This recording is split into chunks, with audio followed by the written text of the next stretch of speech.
Ok, muito bom dia a todos. Sejam bem-vindos, bem-vindas. 10 horas da manhã do dia 9 de junho de 2021, nós estamos aqui reunidos para tratar da disciplina de Economia e Mercado Agrícola do curso de Engenharia Agronômica do Instituto Federal Catarinense. Então, pessoal, por favor, isso, Juliana já está fazendo o seu registro lá, deem um alô com o nome de vocês ali, se vocês estiverem com o e-mail de vocês no chat, para a gente ter o registro da presença. Lembrando que a presença não é obrigatória, né, para aprovação na disciplina, apesar de ela ser muito importante, né, eu diria quase imprescindível para se ter aproveitamento aqui na discussão da disciplina, ok?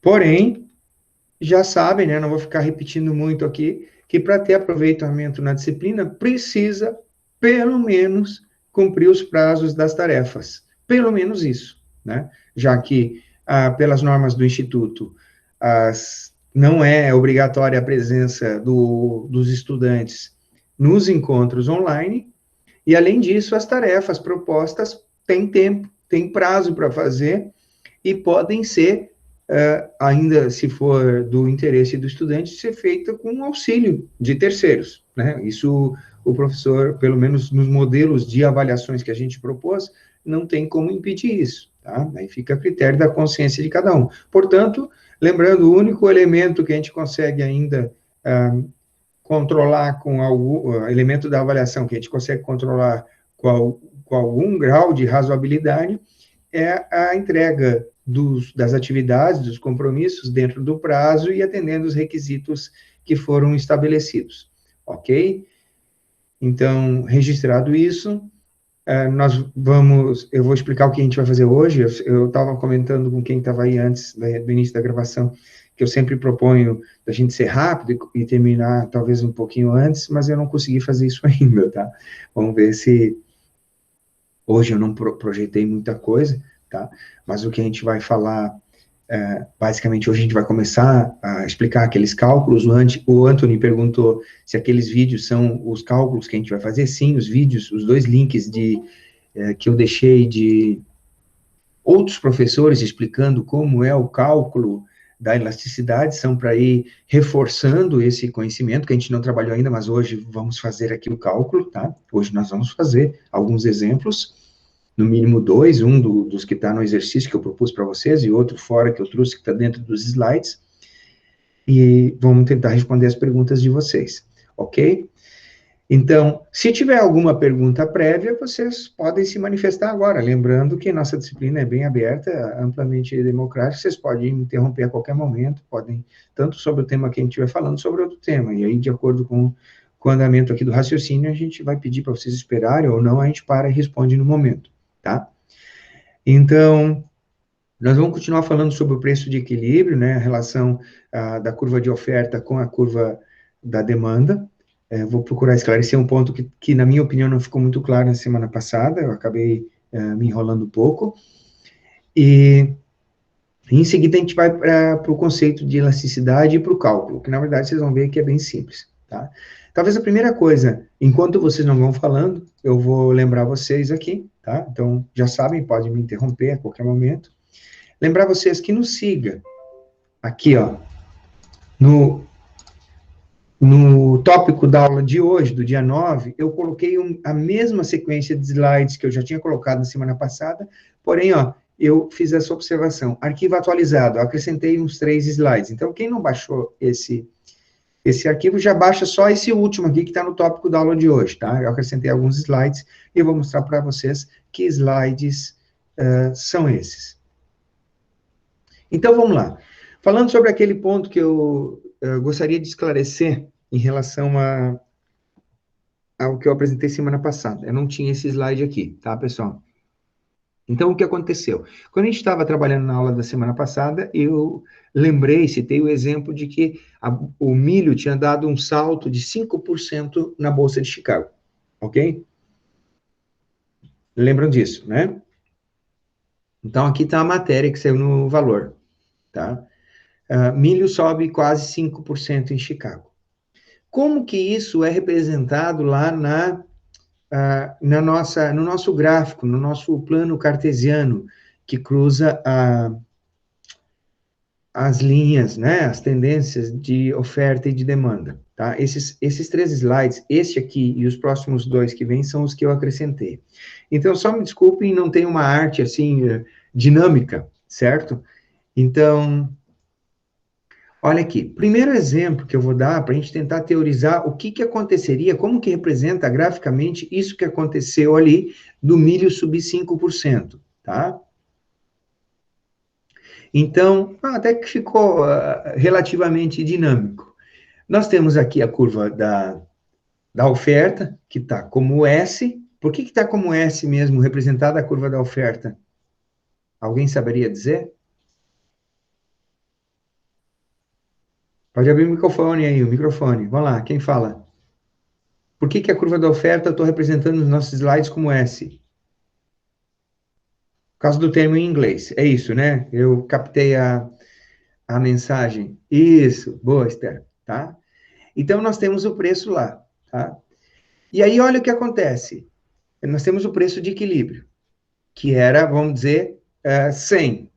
Aí houve um aumento de 5%. Então, tu tens o novo preço, 105. Isso significa dizer que se tem gente comprando e vendendo por 105, ou seja, se o mercado chegou num acordo de um novo preço, tá? Esse novo preço é um novo preço de equilíbrio. Então, a intersecção dessas duas curvas mudou, certo? Ou tem um novo preço de equilíbrio. Por que aconteceu isso? Na própria matéria ali, no título da matéria, ele já nos dava uma dica do que aconteceu. Eu estou representando aqui. Houve uma redução da oferta. Então, nesse slide aqui, eu estou teorizando como se houvesse uma redução da oferta. E é mais ou menos o que a notícia está querendo dizer. Não sei se vocês lembram, que elemento a notícia nos trouxe? O que a gente está vivenciando aqui? Quem acompanha um pouquinho de notícias, não precisa olhar o Globo Rural toda hora que passa e nem ficar ali no canal do Boi assistindo os programas. Eu não faço isso, tá? Mas de vez em quando eu dou uma olhadinha no canto do olho com as notícias, né? As notícias em geral e as notícias do agro. Então, o que está acontecendo com a safra do milho? Quem ouviu alguma notícia? Ou quem lembra o que estava no slide anterior? O que estava falando ali? Por que o milho aumentou de preço? O que vocês acham? Por que ele subiu 5%? Geralmente No não é o slide, único motivo, a gente vai falar isso. Fala, Anthony. no slide anterior falou sobre o clima, né? Mas são diversos fatores que provocaram também esse aumento. Sim. Mas, exato, o que aconteceu com relação ao clima? Alguém ouviu alguma notícia? Seca, né, pessoal? Seca em várias regiões produtoras, no centro-oeste do Brasil, perdas aí que superam, para alguns produtores, mais de 50% da safra, tá? Então, uma das formas de representar esse aumento de preço, que possivelmente está sendo influenciado, ó, é por redução da oferta, tá? Então, se vai ter ou está havendo redução da oferta do milho, o que nós temos, ó? Opa! Nós tínhamos o preço zero, aqui o P0, né? Que vamos dizer que era 100, tá? E nós temos um novo preço de equilíbrio, que é 105, tá? Então, era 100, vai para 105, ou seja, 5% de acréscimo. O novo preço de equilíbrio por uma redução da oferta. Então, nós temos uma nova curva de oferta, certo? E um novo preço de equilíbrio. O mercado se comportou dessa maneira. Então, a explicação gráfica para isso que aconteceu pode estar aí, nesse exemplo aqui. Claro que, como o Anthony, desculpe, repetiu ali, geralmente não é um único fator que interfere nesse novo equilíbrio de mercado, tá? Seria só a seca se a gente usasse aquela expressão comum no mercado, que é o ceteris paribus, ou seja, se nada mais acontecer no mercado de milho e só, vamos dizer assim, para o efeito gráfico acontecer a quebra da safra por causa da seca, então há uma redução de oferta e uma forma de se representar isso, exemplificar isso graficamente, está aí colocado para vocês. Porém, uma outra forma de representar isso, se fosse outro motivo, está nesse exemplo aqui que eu coloco como um possível aumento da demanda, ou pelo menos, vamos dizer, teoricamente, um aumento da renda, que na verdade não aconteceu, mas o que aconteceu, sim, eu já venho falando aqui e já citei exemplos para vocês, não um aumento da renda real, efetivo, mas um aumento da renda nominal, certo? Nominal. Veja que a inflação no ano passado foi muito grande, então muitos salários não aumentaram, vocês sabem disso, né? Então, se, vamos dizer, o salário mínimo era 1.000 e passa para 1.100 agora, ele teve um aumento nominal de 10%, mas não foi um aumento real. Você sabe que quem ganhava 1.000 o ano passado, se passar a ganhar 1.100 agora, mesmo com esse 1.100, ele não consegue adquirir, praticamente, falando-se na maioria dos produtos e serviços, o mesmo tanto que ele conseguia no ano passado, no mesmo período, com R$1.000. Porque a inflação, por exemplo, a oficial, o IPCA, ele não chegou a 10%, né? Mas o IGPM chegou a quase 30% em 12 meses. Então, claro, isso aí, Micaela, tudo subiu, tá?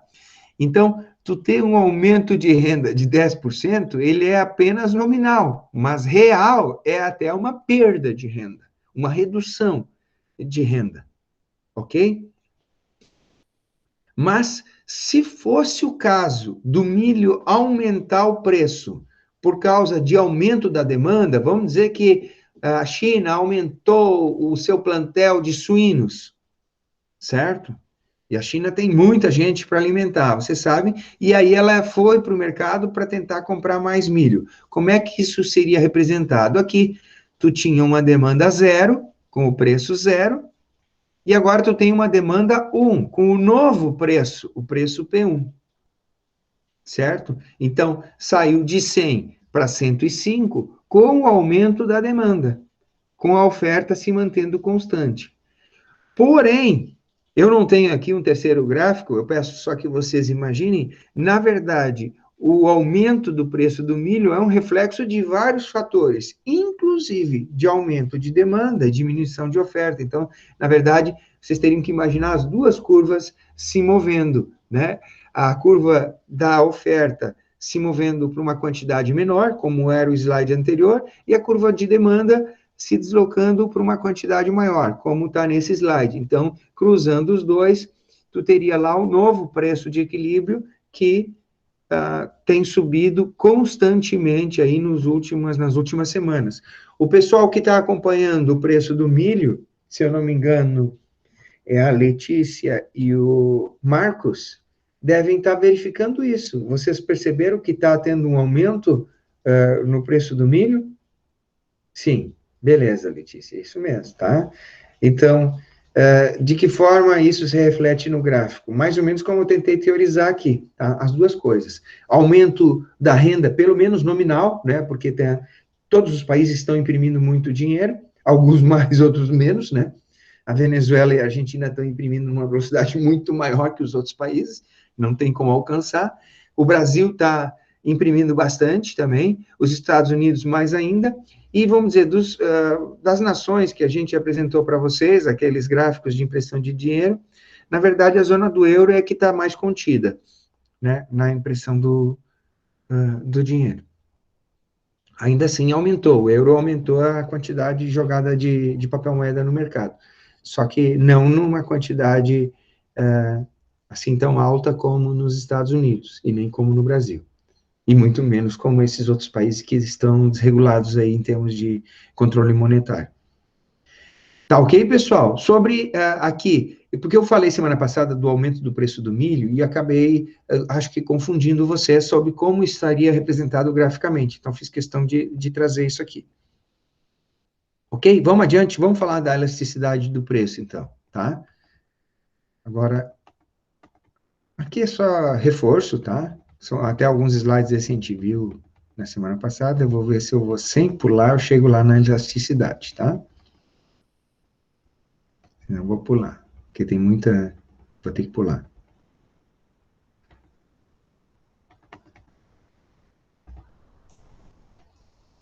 A gente vai para o slide número 51, tá? Uma boa ideia aqui, nós vamos falar da elasticidade de preço. Tá. Então, a elasticidade é uma medida da sensibilidade de uma variável em relação à outra, tá? No caso aqui, ela informa a variação percentual de uma variável em decorrência da variação de 1% da outra variável. Na verdade, as duas variáveis que a gente considera aqui é a quantidade sobre o preço, tá? Então, vamos aqui, ó. Esse slide aqui eu tirei da internet. É o que eu já tinha comentado com vocês. Aqui, essa é a curva da demanda, tá? Curva da demanda, nos 3 gráficos, é a curva da demanda, que aqui já está ficando repetitivo. Já mostrei ela várias vezes para vocês, ou seja, conforme o preço diminui, a quantidade demandada aumenta. Isso para a maioria dos produtos. Em geral, né? A tendência natural do mercado é o preço de um produto diminui, a demanda dos consumidores por esse produto aumenta. Porém, eu já tinha alertado para vocês que essa curva pode ter diversos formatos, principalmente com relação à inclinação. E aqui nós estamos vendo 3 exemplos de inclinação da curva. Nos 3 casos, nós temos uma curva de demanda, certo? Aonde, com a diminuição do preço, a quantidade aumenta. Porém, a inclinação é diferente. Tá? Aqui, gente, nessa figura, está a explicação para a gente entender o que é elasticidade. Então, eu vou pedir muita atenção de vocês e que vocês perguntem também, tá? Então, vamos olhar esse primeiro exemplo aqui, o primeiro gráfico. Tá? No primeiro gráfico, houve uma diminuição de preço, tá? Aqui nós não estamos falando em números, estamos só olhando em termos de imagem, né? Em termos gráficos, em termos relativos. Ó, houve uma diminuição do preço e houve, então, um aumento na quantidade demandada. Tá? Eu vou tentar ser bem pausado aqui, porque esse slide explica tudo sobre a elasticidade de preços. Tá? Entendendo isso, o resto fica muito simples, tá, pessoal? Para o resto da vida de vocês. Vocês viram que o preço aqui diminuiu um tanto, certo? O preço diminuiu um tanto. Vamos dizer que o preço diminuiu X, do P0 para o P1, né? Tá, não está muito claro ali o indicador, mas não importa, tá? De um P para o outro, vamos dizer que diminuiu X. E aí a quantidade aumentou numa quantidade, né? A quantidade demandada aumentou, vocês diriam numa quantidade X, eu estou falando em percentual, tá? O preço diminuiu X%. E a quantidade aumentou X% ou mais que X%? X alguma coisa por cento. O que vocês diriam? A quantidade aumentou X ou aumentou mais que X? Mais que X. Tá, óbvio, mais que X. Parece, assim, muito evidente, né? Você dizer, pô, o professor está nos achando um cara de bobo. Não, aqui é porque eu já falei para vocês. Entendendo esse exemplo gráfico, a gente entende o que é elasticidade. Então, boa, Vinícius. Aqui o preço aumentou, diminuiu X, na verdade o preço diminuiu, e a quantidade aumentou mais que X. Vamos dizer que aumentou 2X. Tá? Quando isso acontece, a gente diz que a demanda é elástica, certo? Onde uma redução do preço provoca um aumento da quantidade percentual maior do que aquela redução de preço, tá? Isso é o conceito de demanda elástica, ou seja, se o preço diminui um pouco, a quantidade aumenta mais do que a redução do preço. E eu já comentei isso com vocês aqui. Eu estava preparando o terreno para conversar isso com vocês, quando a gente deu exemplos semanas atrás, quando a gente falou o seguinte, quando eu dei o exemplo do cigarro e da cerveja no mercado. Lembram? Alguns de vocês estavam aí. A Esther até me falou que se a gente baixasse um pouquinho o preço, né? Vamos dizer que baixou 50% o preço da lata de cerveja, tá? Aí a demanda de cerveja, daquela lata de cerveja que baixou 50%, ela vai aumentar mais do que 50%. Vocês estão entendendo? Esse exemplo da cerveja, ele é bem gritante e ajuda a gente a entender esse primeiro gráfico. Então, aqui a gente não teria nenhuma dificuldade, a gente não precisa calcular nada ainda para entender que a demanda da cerveja é elástica. Vocês concordam comigo? Né? A Esther acabou de repetir aí, vai faltar cerveja se o preço da cerveja cair pela metade. Ou seja, se o preço da cerveja cair 50%, a demanda por cerveja não vai aumentar só 50%. Ela vai aumentar muito mais que 50%. A Esther concluiu corretamente isso. Tá? Porque ela já tem uma boa noção, e acredito que vocês também, de como funciona o mercado, mais ou menos. Certo? Então, aqui a gente só está mostrando graficamente, e em seguida a gente vai calcular isso, vai mostrar como é que isso funciona, e aqui é um dos cernes do estudo dos cálculos econômicos, certo? É o cálculo da elasticidade dos preços. A gente não calculou ainda, mas entendendo graficamente fica fácil, porque aí depois tu calcula, e aí fica fácil, porque em função da fórmula, tá?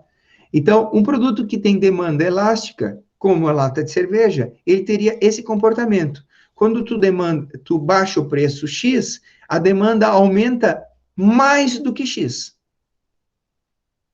Alguma dúvida, algum reparo até agora? Vocês concordam com o que eu falei até agora?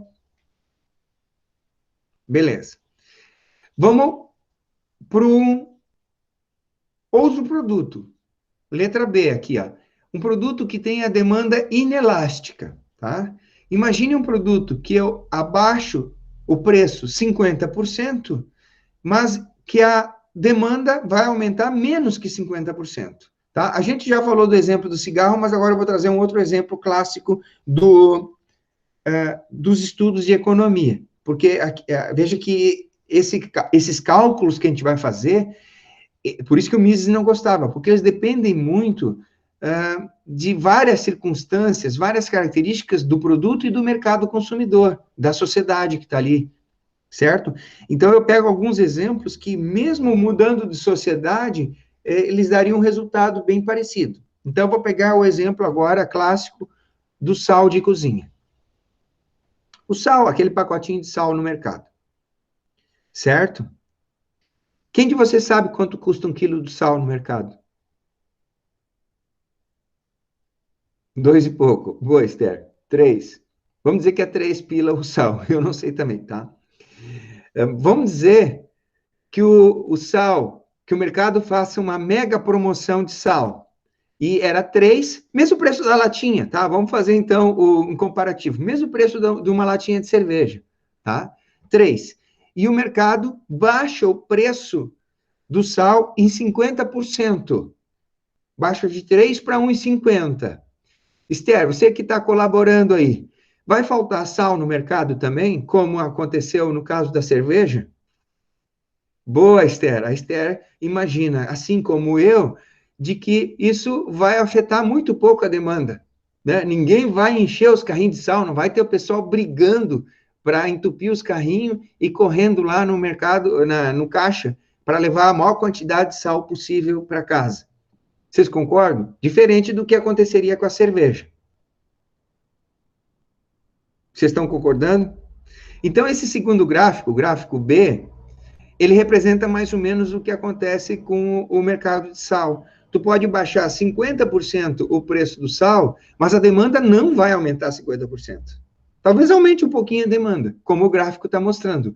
Mas a demanda vai aumentar numa proporção menor do que a redução do sal. Certo?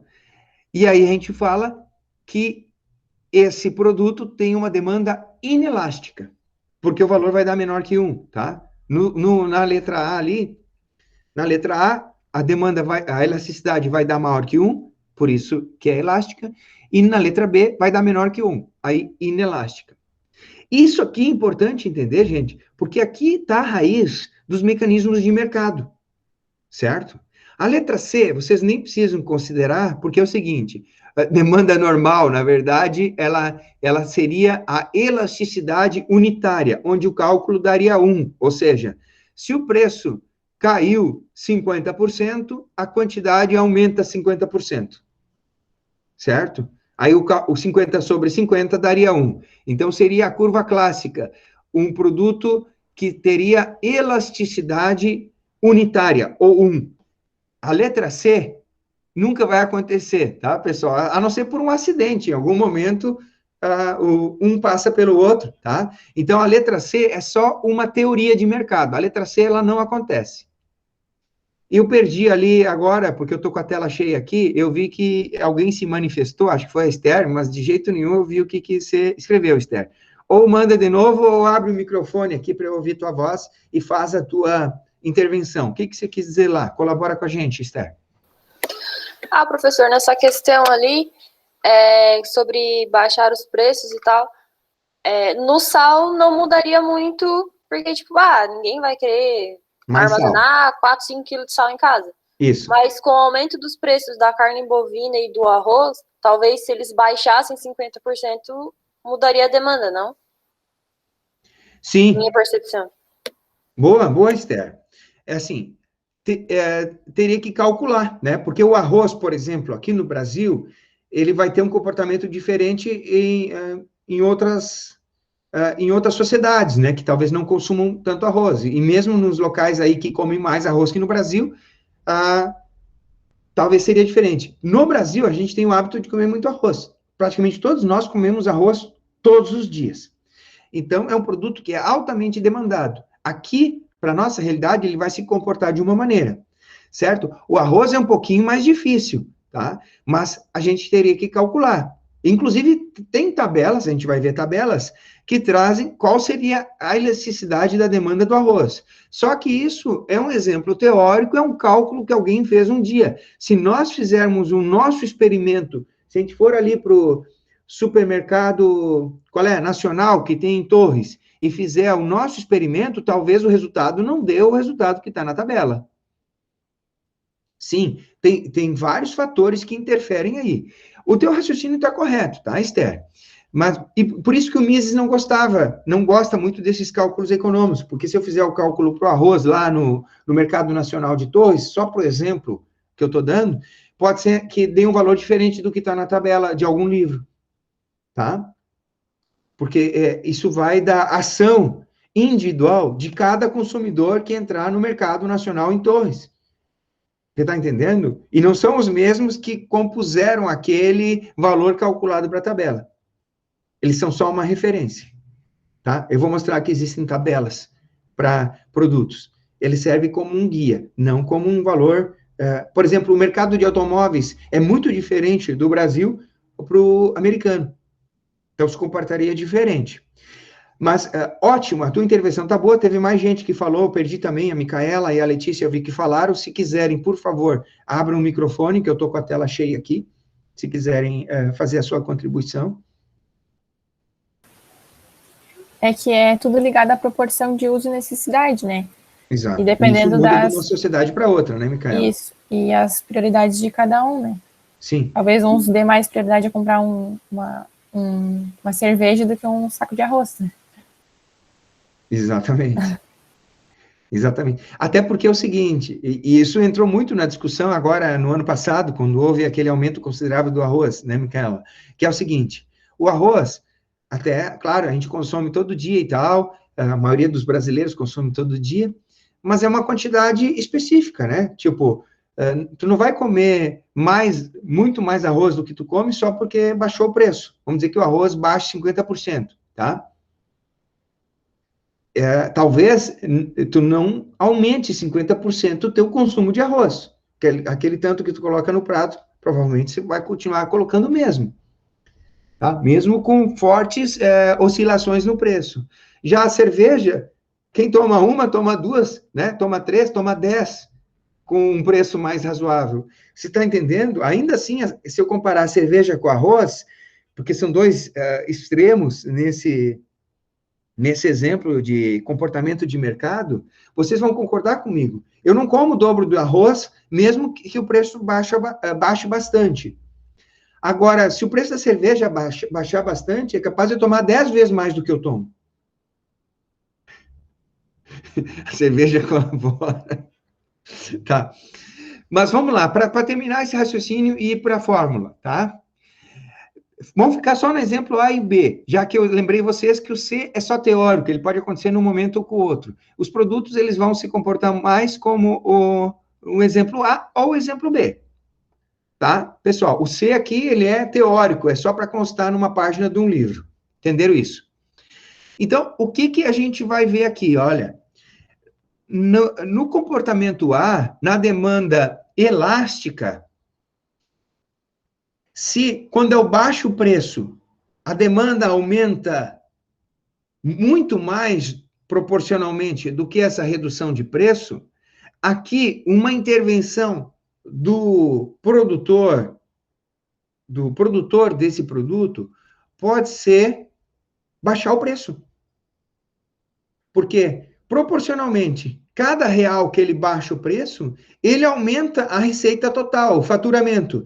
Qual vai ser o limitante para ele? E aqui eu já vou respondendo as perguntas, são só perguntas retóricas, tá? Por causa do tempo. O limitante para ele vai ser o custo de produção. Se ele puder baixar o preço, cada real que ele puder baixar o preço, ele vai estar aumentando consideravelmente, proporcionalmente mais a sua receita. Então, aqui, na letra A, se o teu produto for um produto de demanda elástica, vale a pena para o produtor reduzir o preço, desde que isso não afete, né, não chegue no limite do custo de produção. Então, nesse ponto, falando aqui do ponto de vista do engenheiro agrônomo, daquele que vai, já falando um pouco de administração, aquele que vai administrar propriedades rurais, administrar atividades rurais, se o produto que ele está produzindo tiver uma demanda elástica, se ele identificar que o produto tem uma demanda elástica, compensa fazer todo um trabalho agronômico para tentar reduzir o custo de produção, para que ele possa reduzir o preço do produto. Porque isso vai resultar num lucro maior, porque para cada real que ele conseguir baixar o preço, ele vai aumentar o faturamento em mais de R$1. É isso que o gráfico está dizendo. Tá? E claro, não precisa ser só de produtos agrícolas, isso vale lá para a fábrica de cerveja também. Tá? Então, ela vai olhar conforme o custo de produção dela, que compensa ela reduzir o preço, porque ela vai vender muito mais. Desde que essa redução do preço ainda esteja dentro da capacidade produtiva da empresa, ou seja, que esteja, o preço de venda esteja acima do custo de produção. Então, ali, o que a empresa vai trabalhar? Ela vai trabalhar fortemente para otimizar a produção, reduzindo o custo. Tá? E aí, o cálculo do custo de produção, apesar de a gente trazer umas noções aqui na disciplina de economia, a gente vai trabalhar de forma mais contextualizada e mais aprofundada em administração rural. Então, entendido, então, qual é a consequência desse primeiro gráfico? A consequência desse primeiro gráfico é tentar reduzir o custo. Tá bom? No segundo gráfico, não compensa para o produtor reduzir o preço. Para o vendedor, produtor, reduzir o preço. Porque se ele reduzir o preço, a demanda não vai aumentar numa proporção tal que permita aumentar o faturamento. Se ele reduzir o preço, o faturamento dele diminui. Bom, isso significa que ele pode aumentar o preço? Depende. Por quê? Por que eles não aumentam mais o preço do sal? Veja, a Esther sabia que o sal era 3 e pouco, mas eu não sabia.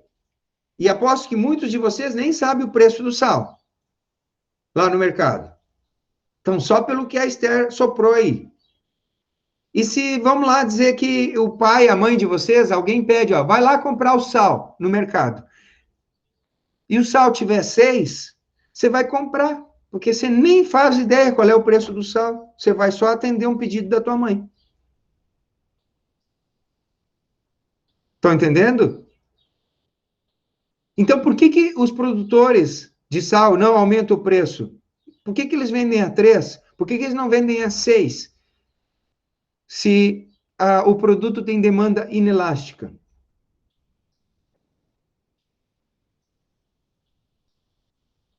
Veja, pessoal, vocês estão entendendo o que eu estou falando? Se a mãe de vocês mandar comprar sal e lá o sal tiver R$6 no mercadinho, talvez alguns de nós comprem. Provavelmente eu vou comprar o sal a 6, porque eu estou por fora do preço do sal. E tenho certeza que alguns de vocês estão rindo aí e comprariam o sal também. Tá? Vocês vão dizer, não, tá um absurdo, eu vou no outro mercado ver se não tá mais barato. Talvez a Esther, que está por dentro dos preços, faça isso, mas tenho certeza que alguns de nós comprariam ou pagariam os R$6. Alguém pagaria os R$6 no quilo do sal? Eu pagaria, porque, cara, tipo assim, ó, professor, o sal, na verdade, o consumo, tipo, maior é nas indústrias, né? Tipo, para uma pessoa, às vezes, numa casa, o consumo acho que é um pouco menor, seria isso? Eu estou falando, assim, do comportamento ali no supermercado, só para a gente entender a lógica do mercado. A Micaela, tudo bem, porque a Micaela está por dentro dos preços também, tá? Mas, assim, já tem o João, tem eu, alguns comprariam o sal a 6, tá? A pergunta é, nesse caso B, aqui, ó, nesse caso B, por que todas as empresas, então, não aumentam, não dobram o preço do sal? Por quê? Porque ainda tem concorrência. Então, se tu tiver, agora falando do ponto de vista da agronomia, se tu tiver conduzindo uma empresa, administrando uma empresa rural, que produz um produto que tem a demanda inelástica, tu vai tentar fazer o que para aumentar a receita? Veja, porque todos nós, gente, os agrônomos aí, principalmente quem vai trabalhar em iniciativa privada, o driver vai ser o lucro. Por quê? Porque o lucro é a sustentabilidade da empresa. E não só da empresa, tá, gente? Não pensa aqui que a gente está sendo um capitalista selvagem, né, destrutivo. O lucro vai sustentar a empresa e mais, vai sustentar o governo, porque a gente já falou aqui que o Brasil é um dos países com a maior taxa contributiva do mundo, tá? Está acima de 30%. Então, quando uma empresa tem lucro, é bom, porque ela vai manter o teu emprego, ela vai gerar outros empregos, ela vai gerar outros empregos diretamente, né? Porque vai contratar mais gente se ela estiver dando lucro, e vai movimentar a economia porque tende a manter ou aumentar a produção, aumentando o consumo de insumos, por exemplo, de máquinas que movimentam outros segmentos da economia, ok? Além disso, uma empresa com lucro paga imposto. Veja, se a empresa não tiver lucro, ela não paga imposto. Você sabia, né? Existe imposto sobre lucro, mas não existe imposto sobre prejuízo.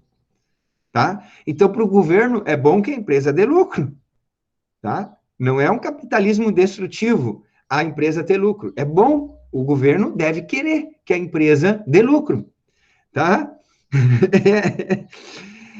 E se o governo consegue arrecadar com o lucro das empresas, ele consegue manter as suas ações sociais, que são poucas, porque aqui no caso do Brasil, já metendo o bedelho, porque o governo brasileiro mantém uma série de privilégios em empresas públicas deficitárias, né? Privilégios com funcionários públicos e com funcionários, né, de empresas, executivos de empresas públicas, de empresas de capital público, que eu já falei aqui para vocês também, e um pouquinho que sobra, as migalhas que lhe sobra, ele devolve em ações sociais, como escolas públicas, algumas de boa qualidade, a maioria de má qualidade, como Bolsa Família, como o SUS, por exemplo, tá? Então, o governo só vai conseguir manter escolas, SUS, segurança pública com o mínimo de qualidade se tiver arrecadação de impostos, tá? Então, a empresa precisa dar lucro. Voltando aqui, para a empresa dar lucro, no caso de um produto que tem a demanda inelástica, ela não pode, não é um bom negócio baixar o preço, tá? Como é que a empresa vai fazer para vender mais? Ela tem que usar dois caminhos.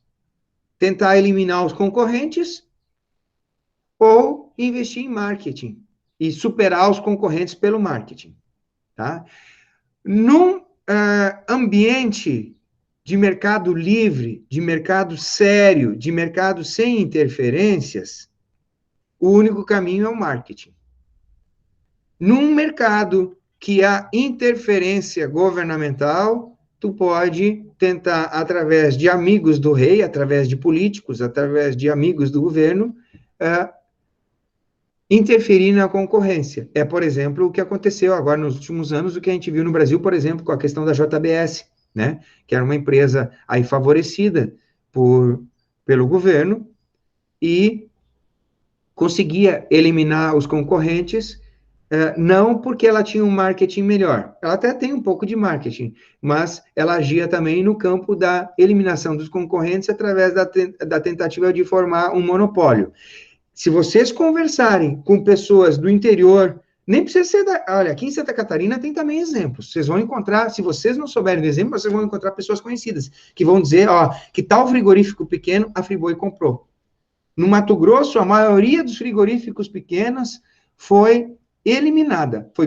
Foi, num primeiro momento, comprada pela JBS, pela Friboi, e num segundo momento, muitos foram fechados, tá? Isso é eliminação da concorrência, para tentar caminhar no sentido do monopólio, porque o produto, nesse caso, tem uma demanda mais próxima desse comportamento B aqui. Aí não adianta muito baixar o preço. Compensa mais investir em marketing ou tentativa de monopolizar. Lembrando que a tentativa de monopolizar apenas acontece em países com deficiência de regulação de mercado, né, ou com muita interferência governamental. Ok? Nós precisamos ter isso bem claro, para quando a gente estiver lá dentro da fazenda, dentro da empresa rural, saber qual é o comportamento do mercado em relação ao produto que a empresa que eu estou ajudando a produzir, produz. Algum comentário aí, pessoal? E vamos ver como é o cálculo, então, tá? Então, eu trouxe outros exemplos aqui, Aqui está um pouco mais... Isso aqui é do livro do Rossetti, tá? Lembrando que o cálculo que a gente vai obter é o módulo. Você sabe que esse sinalzinho aqui, estudaram lá na matemática, é um módulo, porque às vezes o resultado pode dar negativo, não importa. A elasticidade sempre é positiva. Por exemplo, se a elasticidade der menos 2, ela não é menos 2, ela é 2, tá? Porque o resultado do cálculo da elasticidade é sempre um módulo, tá? Não tem sinal. A elasticidade não tem sinal. Então, vamos ver como é que seria bem simples o cálculo. Opa, aqui não. Esse slide até eu vou tirar aqui, tá? Mas o cálculo da elasticidade da demanda é o seguinte, é a variação percentual da quantidade sobre a variação percentual do preço, tá? É a variação da quantidade pela variação do preço, ok? Vamos fazer um cálculo junto em cima do... Vou pegar o exercício, aquele que eu passei para vocês. Pode ser? Alguém quer perguntar alguma coisa antes? Então, vamos lá, até porque o nosso tempo está ali, 10h44. Vamos ver aqui o exercício que eu passei para vocês. Vou apagar aqui. Então, como é que vocês vão preencher aqui? Questão número 1, tá? Questão número 1, nós vamos calcular a elasticidade. Então, ela diz o seguinte. Considere os seguintes dados relativos à empresa Red Globe Wines. Embora alguns dados já estejam disponíveis, o gerente pretende reduzir os preços da garrafa de tinto para aumentar as vendas.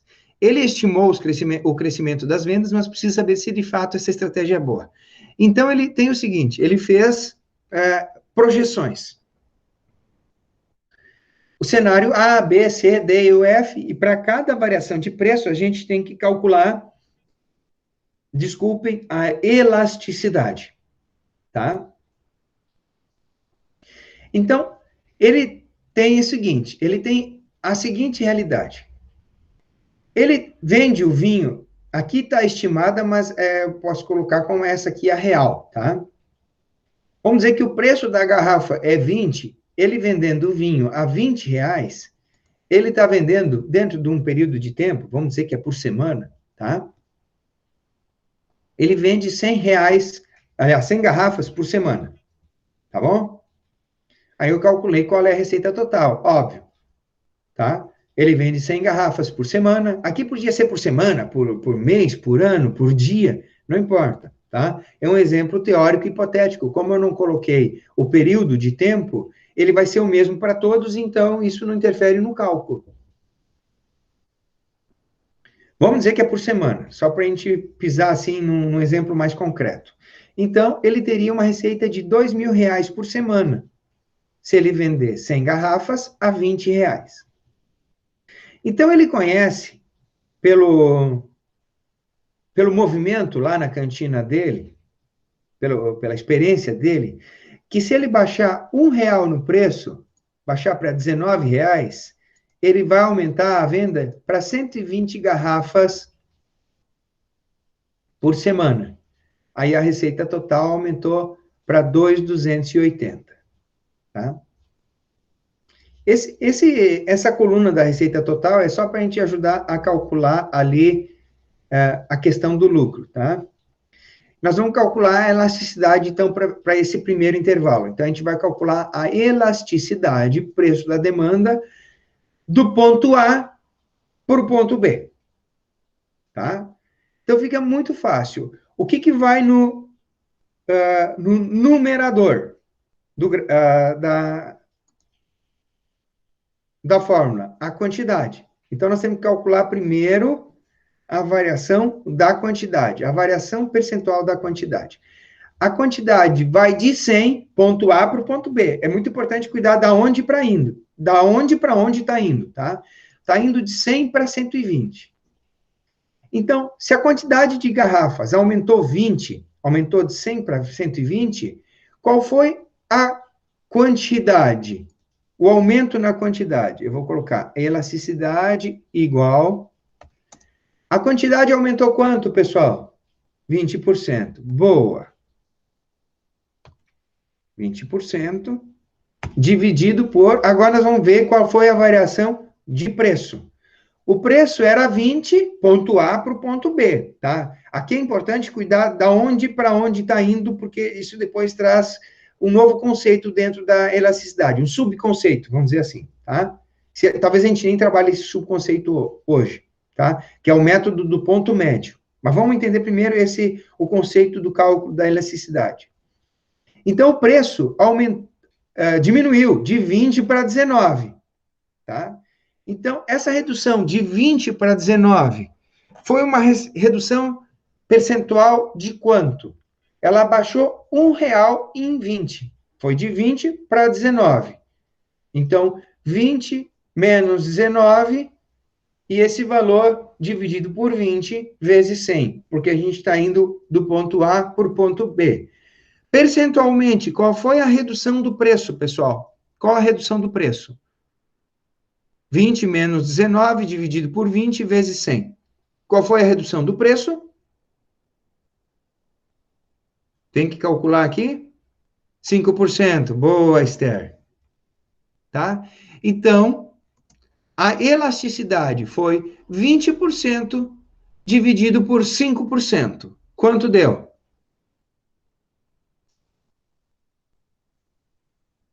Tá barbada, né? 20 dividido por 5, 4. Por cento com por cento se neutraliza. Então, a elasticidade é 4. Tá? Lembrando que... vamos para a interpretação, então. Vamos ver se eu tenho um bom slide aqui da interpretação. Em que não seja muito enrolão. Vamos ver. Ó, aqui está a fórmula. Variação percentual na quantidade demandada, variação percentual no preço. É bem simples, tá, pessoal? Não tem coisa mais simples que isso. Deixa eu ver aqui se eu botei um slide bom com a questão da interpretação. Acho que não. Então, vamos ficar nessa aqui mesmo, tá? Se o valor é maior que 1, a demanda é elástica. Se o valor é maior que 1, ela é elástica. Se ela é menor que 1, ela é inelástica. E se ela é exatamente 1, ela é elasticidade unitária, essa é a letra C, tá? Então, a demanda na nossa figurinha aqui, eu posso até botar aqui, ó, eu vou botar a interpretação, ela é elástica. Basta ser maior que o 1, ela é elástica. Tá? Eu não estou pedindo que vocês coloquem interpretação aqui, mas pode colocar. Aí, vamos calcular junto o ponto B para o C, o último ponto que eu vou calcular, tá? Ponto B para o C. Vamos calcular aqui como que seria a elasticidade do ponto B para o C. Veja, por que eu coloquei esse exemplo em etapas? Porque a elasticidade muda, vocês viram que a curva também vai mudando a inclinação, então não é uma inclinação reta, tá? Não é uma equação de primeiro grau. Ela muda a sua inclinação. Veja, porque não é baixando o preço indefinidamente que o produtor vai ter lucro, por exemplo. Estão de acordo? Tanto no vinho como na cerveja. Então, essa curva tem inflexões que têm limites. Vamos fazer o cálculo. No ponto B para o C, ele aumenta 20 sobre 120. Então, vamos para a calculadora. Vamos para a calculadora. 20 dividido por 120 é 16,6%, 16,7%. Tá? Então, aqui, nesse momento, a demanda aumentou 16,7% para uma variação de R$1 no preço. Tá? Só que esse R$1, agora, percentualmente, ele não representa a mesma coisa quando ele baixa de 19 para 18, como ele representava quando baixava de 20 para 19. Vocês estão entendendo? Antes era 5%. Quanto é agora? Agora nós vamos calcular 1 dividido por 19 vezes 100. Deu 5,26. Então, 5,3%.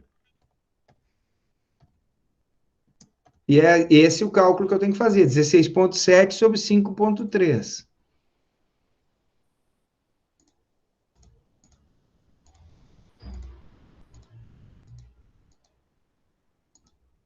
Deu 3,15, tá? Então, o valor aqui, para a segunda elasticidade, do ponto B para o ponto C, deu um pouco menos que 4, mas ela continua bem elástica ainda. Ou seja, valeu a pena para o produtor. Por que a gente tem aquela coluna da receita? Para a gente ver se a receita aumentou, porque se a receita não aumentar, também não compensa, tá? Então, eu vou multiplicar 18 por 140. R$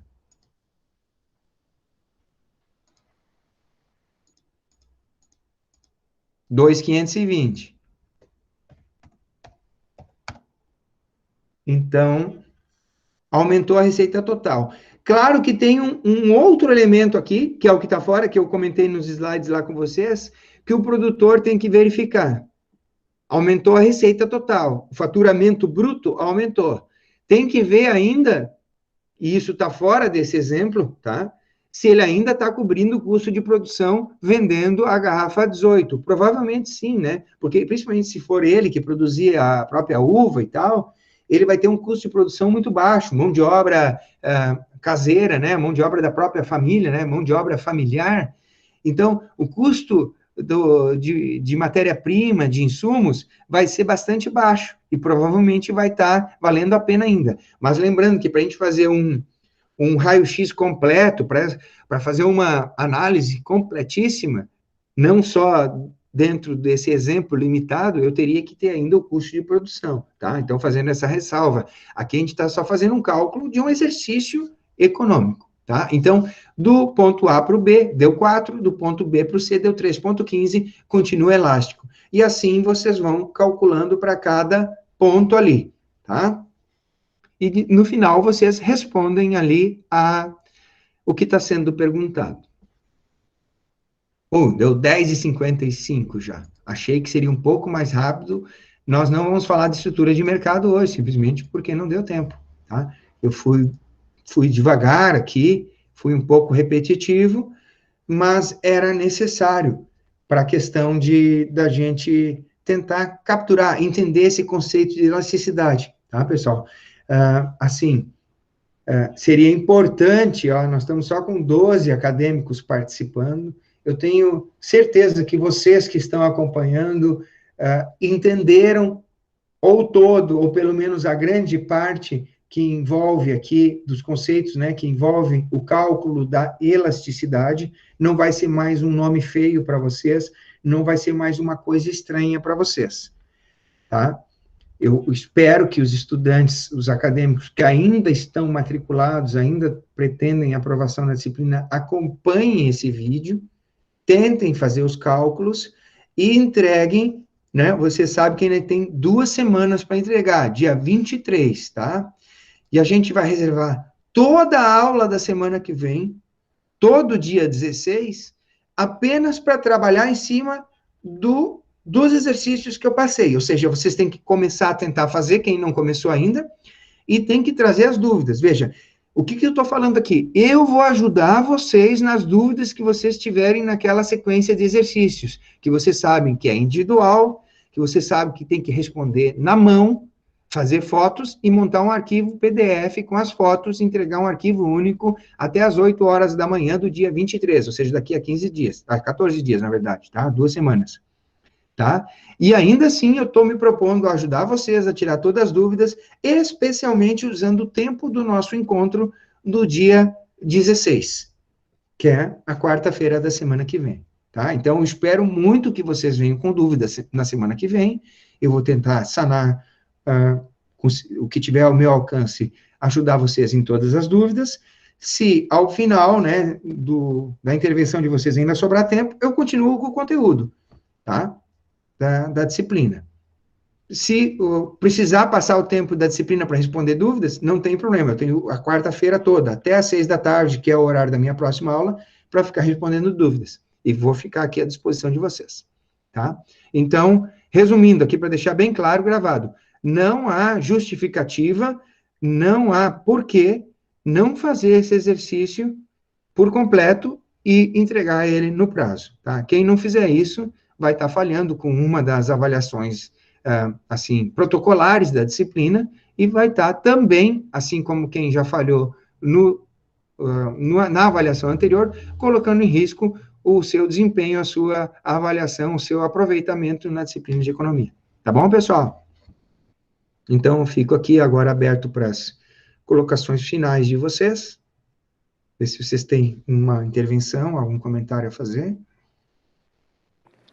Ô, professor. Pois não. Eu tenho uma pergunta, mas não é relacionada muito ao que o professor está conversando agora. Tá. É uma dúvida, o que a gente está fazendo ali direto ali de olhar ali o valor ali da bolsa. O mercado na segunda-feira ele abre às 8 ou às 10? Às 10. Às 10? Ah, tá. Só acho que não tem ninguém que pegou os títulos do Tesouro. Agora não lembro se alguém pegou os títulos do Tesouro, abre às 9h30, tá? Então, se alguém está fazendo os títulos do Tesouro, teria que pegar antes os títulos lá do Tesouro Direto, antes das 9h30 da segunda-feira. O resto tudo é às 10 horas. Beleza. É isso? Mais alguma coisa, pessoal? Então, beleza. Agradeço aqui a companhia de vocês. Teu grupo está fazendo. Então, Juliana, pega antes das 9h30, tá bom? Da segunda. Pega aí no sábado, no domingo, tá? Tá tranquilo, qualquer horáriozinho ali. Legal, pessoal. Fiquem bem aí, se cuidem com essa chuvarada, né? Aguardo vocês semana que vem. Tentem fazer o exercício para trazer as perguntas. Um abraço, se cuidem aí. Eu já tomei a primeira dose da vacina, os professores todos já tomaram, tá? Vamos ver se a gente volta em seguida. Um abraço, tudo de bom.